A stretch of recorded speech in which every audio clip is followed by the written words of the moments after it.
Sir नमस्कार। नमस्कार जी। Sir क्या नाम है आपका? मेरा नाम हितेश मेहता है। हितेश जी, आप कहाँ से आए हो? मैं बिलासपुर हिमाचल से आया हूँ। सर संत रामपाल जी महाराज से नाम दीक्षा लेने से पहले आप क्या भक्ति साधना करते थे?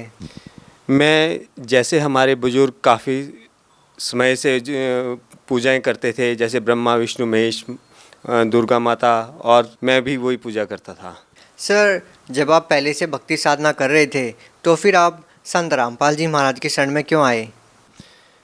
उन पूजाओं को करने से मुझे कोई मन की शांति, क्योंकि मैं पूजा करता था तो मुझे लगता था कि मुझे मन की शांति मिले कुछ, तो वैसा कुछ लाभ मिल नहीं रहा था। सर आप जो पूजाएं कर रहे थे बचपन से, सर ऐसी क्या परिस्थिति बनती है कि आप संत रामपाल जी महाराज की शरण में आते हैं? मेरे पीठ में काफ़ी दर्द होती थी कि जब मैं बैठ गया तो मेरे से उठा नहीं जाता था, उठ गया तो बैठा नहीं जाता था। मेरे पीठ कमर में काफ़ी दर्द होती थी और काफ़ी इलाज भी करवाया, कोई फ़र्क नहीं पड़ा। एक और प्रॉब्लम थी मुझे कि एक भूत प्रेत की, मतलब एक दबाव सा, जब मैं सोता था तो मुझे एक दबाव पड़ता था, तो उसका भी काफ़ी इलाज करवाया, तो उसका कोई फ़र्क नहीं पड़ा। तो मुझे लगा कि परमात्मा तो कहीं है, पर कोई लाभ क्यों नहीं हो रहा। तो या तो इसका मतलब ये है कि हम अभी परमात्मा को हमने पहचाना ही नहीं है। तो मेरे मन में ये विचार बार बार आता था। सर जैसा कि आपने महसूस किया कि आप जो भक्ति कर रहे हो उनसे आपको कोई लाभ नहीं मिल रहा है, सर आपको परमात्मा पाने की जो चाह थी या भगवान पाने की जो इच्छा थी आपकी, सर वो आपकी कैसे पूरी हुई? मेरा एक साथी था, उसने मुझे संत रामपाल जी महाराज जी की एक पुस्तक दी, ज्ञान गंगा।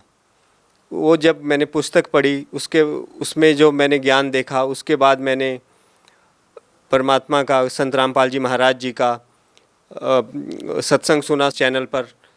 और उसको जब सत्संग सुना तो उसको सुनने के बाद मुझे पता लगा कि हम जो आज तक पूजा करते थे वो व्यर्थ थी, वो शास्त्र के विरुद्ध पूजा करते थे हम।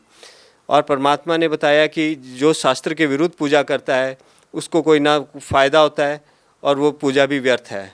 और उसके बाद मैं संत रामपाल जी महाराज जी के ज्ञान से बड़ा प्रभावित हुआ, और फिर उसके बाद मैंने मंडी कांगो में जाकर नाम दीक्षा ली। जब आपने नाम दीक्षा ली उसके बाद आपको क्या क्या लाभ मिले? जिस दिन मुझे तो लाभ उसी दिन मिलना शुरू हो गया था जिस दिन मैं नाम दीक्षा लेने आया था। मेरी कमर में काफ़ी दर्द होती थी, उसका काफ़ी इलाज बिलासपुर हॉस्पिटल और कई जगह करवाया, कोई फ़र्क नहीं पड़ा। जब मैं लेने आया तो काफ़ी कमर में काफ़ी दर्द थी, तो मुझे वहाँ नाम दीक्षा सेंटर में एक पिल्लो भी दिया कि आप उसके सहारे बैठ जाओ। और उसके बाद मैं नाम दीक्षा लेकर बड़ी मुश्किल से चला गया, घर चला गया। जब बाद में मुझे पता भी नहीं चला कि वो दर्द कब ख़त्म हो गई। तो ये सिर्फ परमात्मा का, संत रामपाल जी महाराज जी का आशीर्वाद है जिससे ये ठीक हुआ।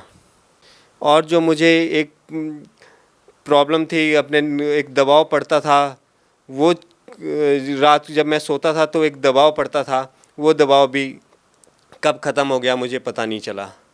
सर क्या करते हैं आप? आपकी एजुकेशन क्या है? मैंने बीकॉम कर रखी है और मेरा अपना वाटर फिल्टर का काम है।